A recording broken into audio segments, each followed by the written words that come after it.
السلام علیکم ورحمۃ اللہ وبرکاتہ۔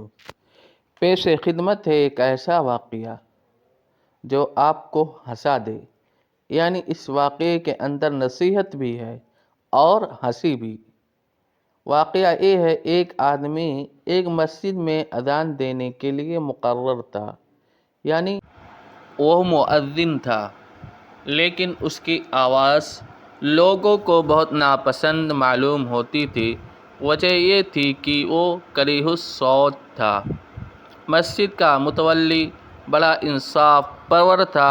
اس نے کہا، آپ یہاں سے چلے جائیں، ہم آپ کو اس کے بدلے 10 دینار دیں گے، کیونکہ ہمارے پرانے مؤذن 5 دینار پر راضی ہو گئے ہیں۔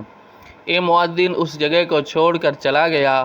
پھر کچھ دن کے بعد دوبارہ اسی متولی کے پاس آیا اور بولا، آپ نے ہمارے ساتھ ناانصافی کی کہ ہمیں 10 ہی دینار پر اس جگہ سے رخصت کر دیا، ورنہ ہم جس جگہ گئے ہیں وہاں ہمیں 20 دینار مل رہے ہیں کہ آپ نئی جگہ چلے جاؤ۔ یہ متولی ہنسا اور بولا کہ تم اس جگہ کو جب تک 50 دینار نہ مل جائیں نہیں چھوڑنا۔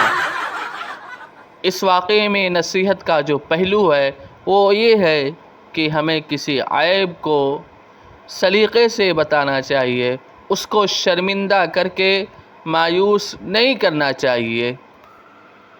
وآخر دعوانا الحمد للہ رب العالمین۔